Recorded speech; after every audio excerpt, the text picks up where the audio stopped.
Keep a warm applause for Chris Kubek.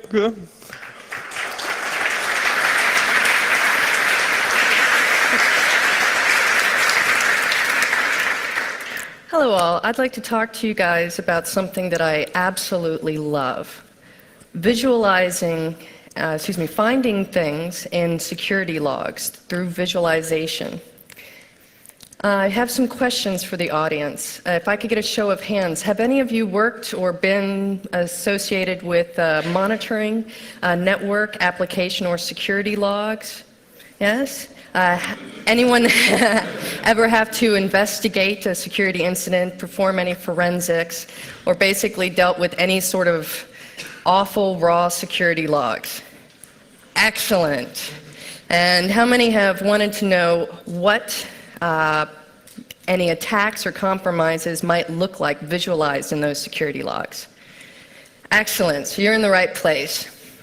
I've been in IT security for about 15 years on and off, and in recent years there's been a lot of new challenges due to emerging threats such as polymorphic and metamorphic code. In addition to that, new regulations and laws requiring monitoring of all sorts of logs has occurred. So what this problem has created is an overload of logs from a lot of different sources. You have firewalls, you have routers, you have switches, you name it. In this very basic network diagram, there's 5 firewalls, a web proxy, a database, email server, 2 network intrusion detection systems, and a whole bunch of different endpoint computers with different operating systems and versions. In a larger organization, all of these things have to be monitored. So one other thing that occurs is you have to learn the different types of technologies. You have to learn Cisco, or you have to learn Checkpoint, or you have to understand what a Microsoft security log looks like if you're monitoring a database server. It's a lot of information. Another issue is with all of these logs, for example, a firewall cluster could produce 1.5 million logs in a 24-hour time period. Trying to correlate them with all of the different assets is very difficult. And it's near impossible unless you have an unlimited time. In addition to that, with polymorphic and metamorphic code, you end up relying on your weakest link. For example, antivirus effective rates. This is from abuse.ch out of Switzerland. And they track the antivirus effective rates for the Zeus polymorphic binary. As of 9 days ago, the effective AV rate was only 36.35%. So that means that your antivirus is actually failing more often than it is detecting this. All of these different logs have to be monitored, maintained, and reviewed by someone. And a lot of things end up getting missed as well. In addition to this, you have to end up opening different types of consoles. I deal actually with 6 different types of IPS systems. And I don't want to say I'm lazy, but I like to work more efficiently, not harder. And I don't want to have to open all of these different consoles to try to look at my network. I don't want to have to learn Cisco either. And here's a blue coat one. It's too much. This is only a small portion of what I deal with every day. I deal with over 25 different devices. So I was able to meet this challenge by putting my logs in a correlation engine. And what I was able to do was I was able to centralize all of the logs and normalize them. So they were placed in a format that I could read and mapped in fields that I could search with, develop rule sets and detection rules on. So for example, it doesn't matter if the information is coming from a router, a firewall, network intrusion detection system, it'll all line up. So my attacker address, my ports, all of that information will all line up. In addition to that, the correlation engine is able to categorize the different events. When you have 1.5 million firewall events, you don't really want to know if one particular endpoint didn't connect 5 times. But you do want to know if something can't connect 1,000 times, you might have a network issue. Also, because of a timestamp issue, in logs, the device that records the log timestamps it. Well, that doesn't mean that firewall A is set at the correct time or the same time as firewall B. So if you're trying to investigate something, it's very hard to correlate things if nothing's set correctly, or you can't map the times. So here's an example of a proactive approach that you can also use with correlation engines when you have all of your logs in, all of your ingress and egress points. And this is from the SRI Malware Center, and they happen to track and list a filter set for the most prolific botnet command and control servers. So I took the information of the IP address, the port, and also the fact that one of my clients happens to have antivirus that is not covered for this particular threat. So I went ahead and I put it into the correlation engine, and I looked at their entire network. And it doesn't matter what technology it came from, the category outcome is failure, but also the endpoint 2, in this case, produced 16,000 firewall drops and web proxy drops trying to get to this particular IP address. This endpoint is infected. The rest, they're still under investigation. So some other examples. I had a client that was having a major DNS issue. Called me up one day and said, we can't get any of our DNS requests out of the network. Well, since I had a unique view on their network, I could see everything coming in and going out. Now, a lot of times it's very difficult when you have a large network trying to find a breakpoint. It could be a firewall someplace in a closet for all you know. So what I found was most of their DNS servers were misconfigured to still make DNS requests to retired root servers, and one DNS server in particular was trying to connect to a suspected compromised DNS server on the internet. And this is a graphical view of what I was able to do in about 10 minutes. On the left are the client's DNS servers located on the DMZ. In the middle are firewall drops and failures where it cannot get out.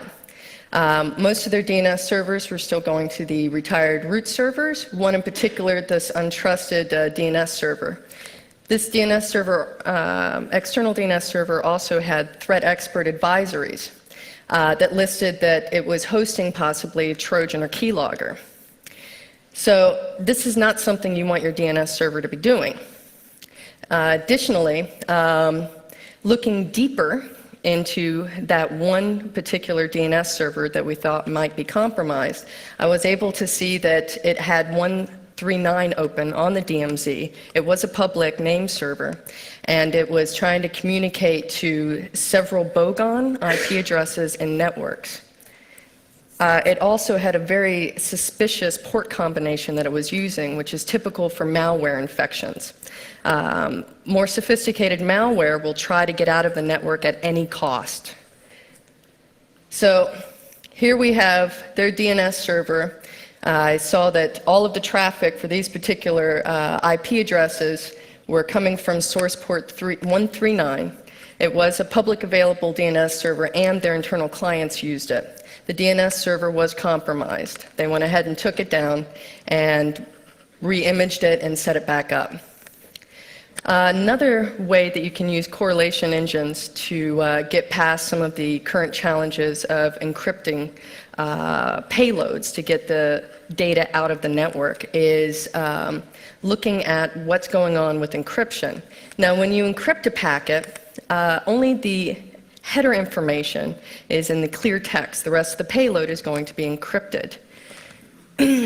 So it's very similar to IPsec. And it's a good idea. Imagine if you're doing your internet banking at work, you want to have a key, your bank should have a key, but no one else should have a key in between. Well, this has become very, very popular for malware developers because they can hide everything, completely bypass any web application firewalls or any sort of deep packet inspection. And this is just a brief visual of how an endpoint can be compromised, trying to get out over the firewall or the web, and finally when it encrypts the traffic, it's able to get out. Now, I used this technique to see what was going on and see if this was actually occurring. It turns out it was in one of my client networks. They had a covert communications channel that had been going on for about 3 months. This was not a good thing because it was traced back to possibly one of their competitors and one of their factories. So all of their security controls were completely bypassed just by the data payload being encrypted. And this is what it looked like. Over a 24-hour time period, the compromised endpoint was trying to get out by the firewall, was trying different things to see if it could get out, like Microsoft Update and so forth. Finally, when it encrypted the packet, it was able to have complete, clear communications both ways. For my last example, because I'm starting to run out of time just a little bit, the distributed denial of service attack in South Korea, which occurred over the July 4th weekend, was very targeted. It went after DNS infrastructure and only some US government and South Korean websites. It was planned very well over a long holiday weekend in the United States and on many military bases, including South Korean US military bases, which were also attacked with this distributed denial of service. July 4th is well known as a drinking holiday, so all the network admins, all the security admins were out at play. There were initial estimates that the attack involved 1,100 to 166,000 computers. I'm more inclined to believe the 166,000 number. It was controlled by various types of malicious code, but it also tended to use endpoints that had high bandwidth availability. And more sophisticated pieces of malware, there are performance evaluations that are done. You want to know what type of CPU, how much memory, what bandwidth is available, because you don't really want to take over a computer that's on dial-up. You can't do much with it. So I went ahead and took a look to see if some of my client networks were actually participating. And one of the things that I noticed was one particular client who was significantly backed by an EU government due to the recent economic crisis was participating. I went ahead and I filtered the traffic across their network for some of the targeted IP addresses. And what I found was about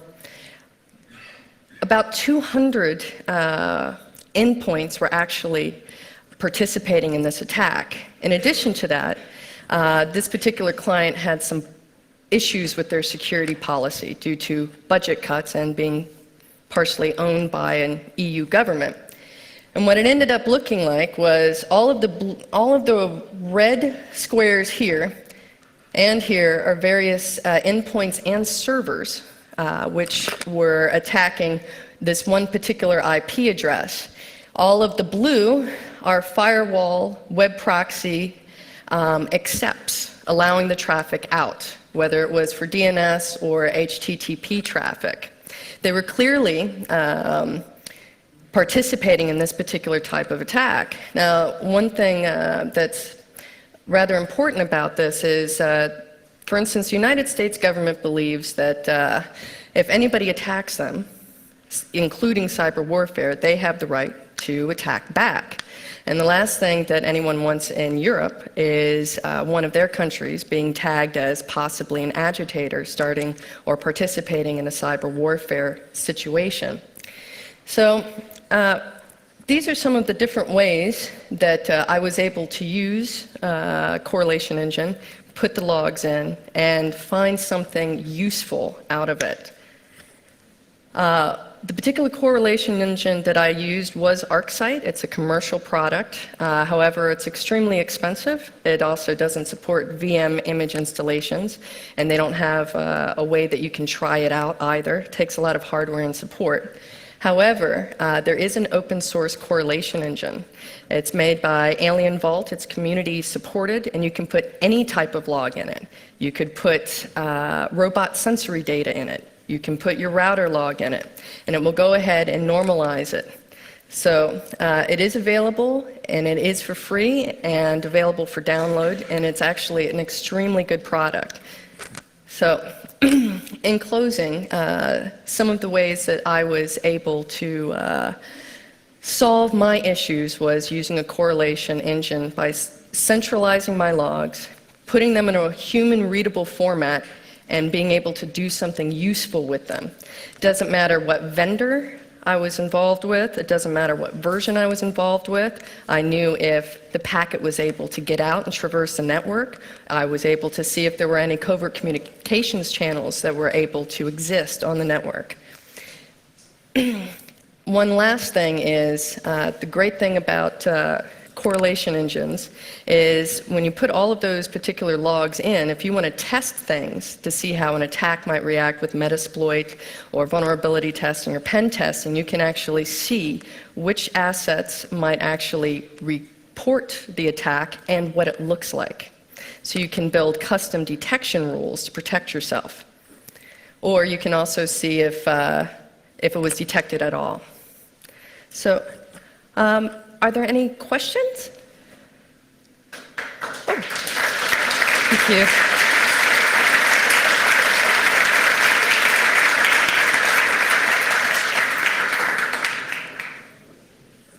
So thank you. If there are questions, raise your hands, please, and I will come to you.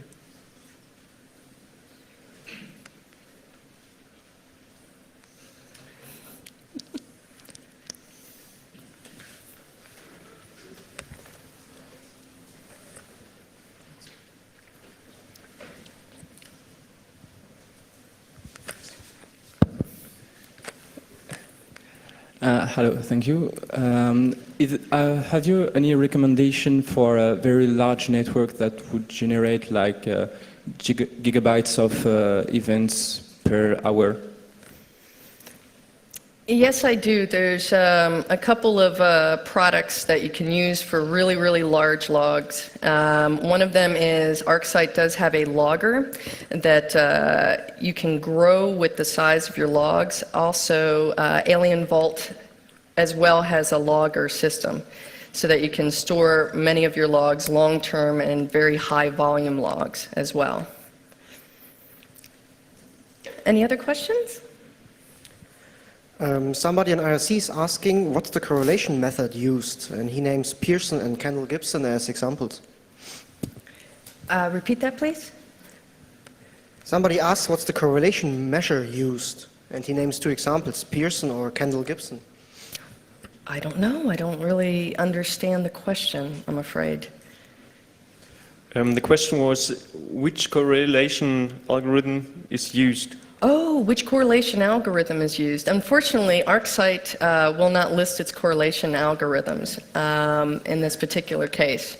They won't open it up, which is another reason why I advocate the usage of an open source correlation engine, because I would like to know how it's actually working to see if it's actually working. Any other questions?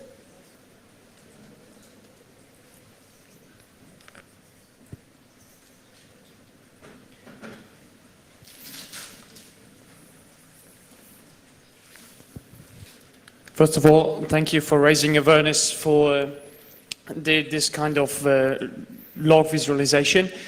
And my question is, are you capable of doing live analysis, or is it just logging, and running sometime later? It's capable of doing live analysis, so I can get real-time information from all the logs. I can also feed in additional information sources, such as reputational information from brand new black, white, and gray list, and from various research locations as well that can be fed in at the same time. So it can all be done in real time. Any other questions?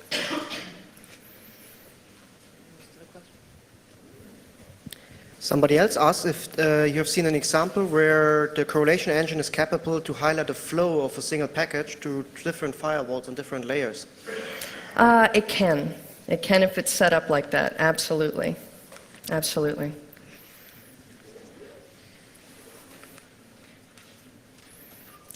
Any other questions?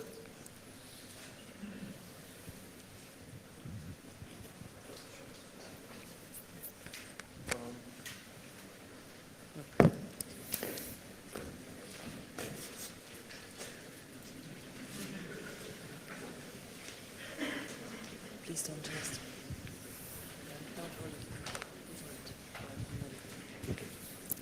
Thank you. Do you have a contextualization process of the alerts? Do you compare the systems you protect with the alerts from the IDS, IPS, and systems? Do I compare the systems I protect against? The alerts you get from the IDS, IPS, firewalls, things like this. Do you verify the alerts if it's coming from an Apache system? Do you verify if the IP address contains an Apache service? It contains a what? Has an Apache service running? Do you contextualize your alerts? I can't understand you completely. I'm sorry. The alerts. I think the question was if you had, say, a log coming from an Apache server, do you use external network devices to confirm that this Apache server is really running on that address? Oh, yes. Yes, I do.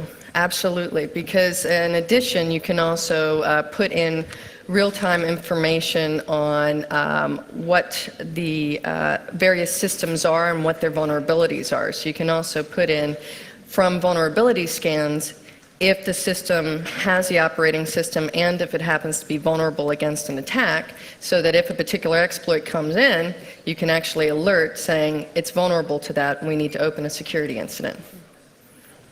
So you can leverage different technologies against each other.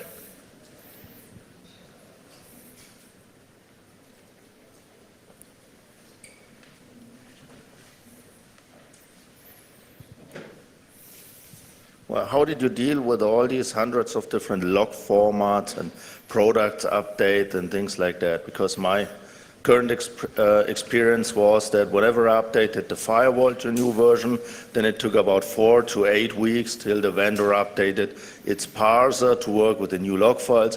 And at the end, we came out with about 60% of the devices we wanted to monitor that could be integrated because there was no parser for the different log files. And if we asked vendors for creating parsers, they had this very expensive professional service.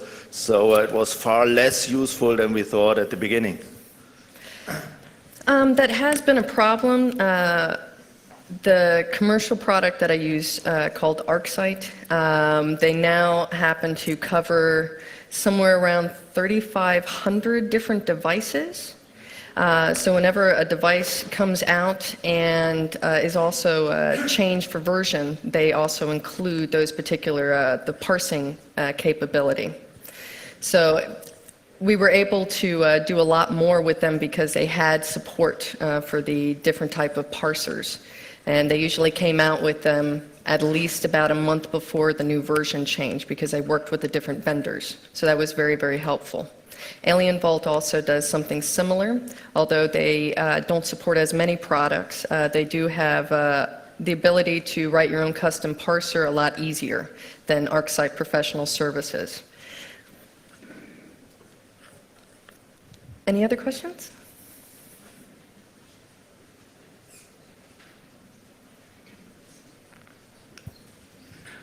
So if there are no other questions,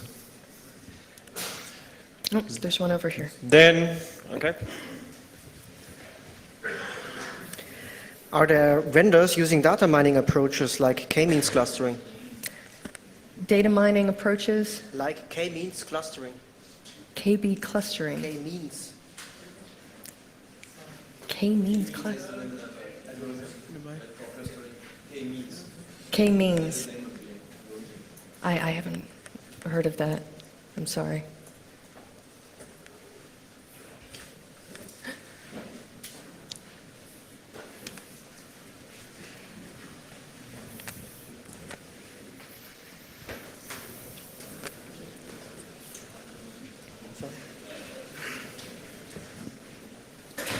Hello, thank you for the talk. You mentioned the open source correlation program. What was the name again? Sorry, I didn't get Sure, it. it's actually, it's Alien Vault. It's at alienvault.com/community. Thank you. Are there any other questions? So give a warm applause again. Thank you.